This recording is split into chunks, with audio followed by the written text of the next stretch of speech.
Mabuhay mga kaperlas! Ito po ang inyong lingkod na si Pearly na bumabating mapagpalang araw sa ating lahat. Narito po tayo ngayon sa Southview Homes, Calendola, dito po sa San Pedro, Laguna.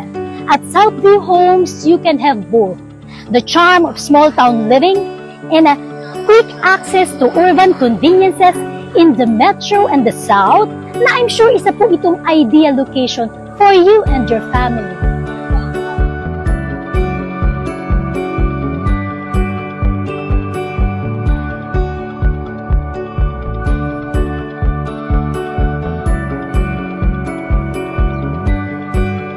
Mabuhay mga kaperlas! Ito po ang lingkod na si Pearly na bumabating mapagpalang araw sa ating lahat.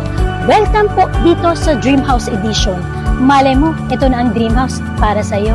But before we proceed, gusto ko po kayong imbitahan na mag-subscribe, like, share, and hit the notification bell para ma-update po tayo sa susunod pa po nating mga videos.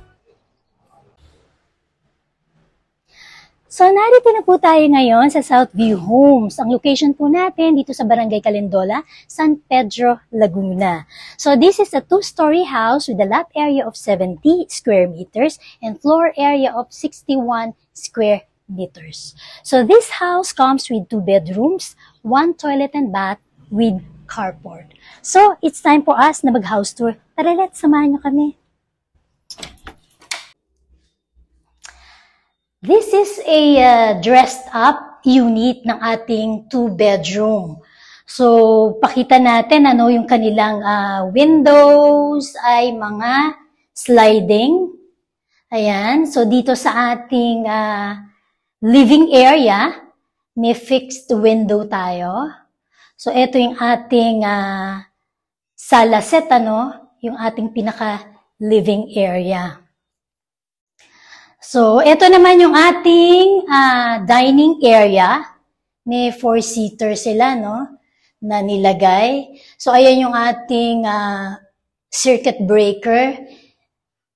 Meron din sila nilagay ditong display cabinet to give you an idea po ano yung paano natin i-interior yung atin pong bahay. So, dito po sa ground floor, ano, ito na yung ating toilet and bath. So, ayan, kung mapapansin natin, naka-tiles. Floor to ceiling yung atin pong tiles na dito po sa shower area. So, complete bathroom fixtures po tayo. Okay.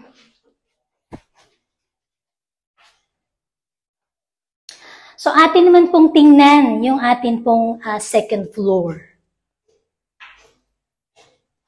Upon turnover nga po pala, no, gusto ko pong explain, hindi po kasama ang tiles. So, dito, pinapakita po natin kung anong idea yung gusto nyong ilagay na tiles. Ayan, maganda yung white. Parang marble white, ano. Ayan, nandito na tayo sa second floor. Yan, ang ganda ng bintana nila dito. Diba? Napaka-aliwalas. Yan, may hangin. Lagyan nyo lang ito ng screen. Tapos, open lang siya, mahangin. Yung natural light pumapasok. Nakaka-save tayo ng electricity kasi hindi na natin kailangan magbukas ng mga ilaw. Okay, pasukin natin yung first bedroom. Ayan. So, ang first bedroom nila, ito yung bed. Merong side table. Nilagyan nila ng shelves. Ayan, ang ganda ng mga bintana. Ang lalaki, maaliwalas. Ayan. And then, dito naman yung kanilang, may space dito, no, para sa built-in cabinet. So, pwede natin palagyan dito. Ayan. So, dito naman sa second bedroom, yung ating pinaka-master bedroom, ano. So, ito yung bed naman nila. Ayan, double size bed with, nilagyan nila ng shelves, merong provision for air condition unit na window type. Ayan, meron din sliding window doon. And then, meron tayong mga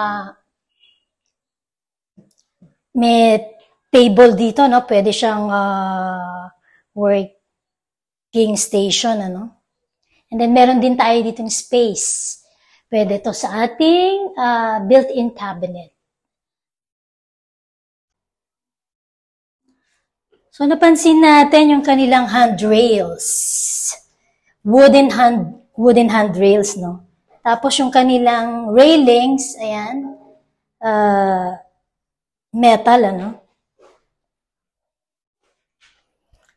Ayan. So, atin naman pong i-check yung dito, yung ating service area. Ayan, ito yung accessway natin, ano? So, dito sa 2-bedroom na unit natin, yung kanilang kitchen, nandito sa labas. So, ang good thing nito, ang advantage, kasi yung ibang mga owner, 'di ba, talagang nilalabas nila yung kitchen nila. So, ang maganda dito, nandito na yung ating kitchen countertop. So, nandito na sa labas. So, ang gagawin na lang natin, palagyan natin to ng bubong, ng tiles, o 'di ba? Sa akin okay na to. Para yung kitchen mo talaga nakaano na, nasa labas na, pwedeng dirty kitchen, outdoor kitchen.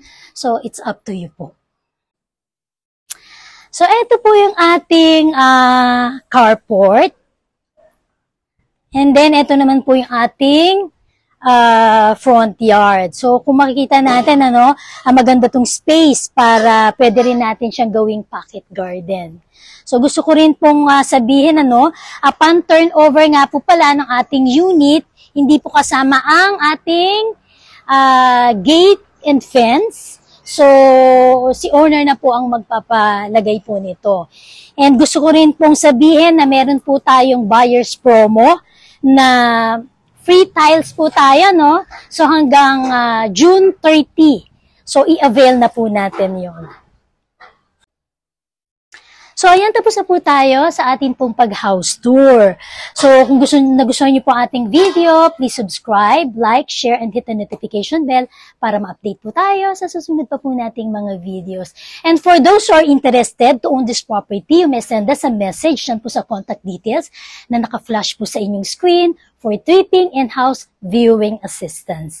Ito pong muli ang inyong lingkod na si Pearly na nag-iiwan sa inyong payo. Dream house mo, tuparin mo. Hanggang sa muli, kita-kits!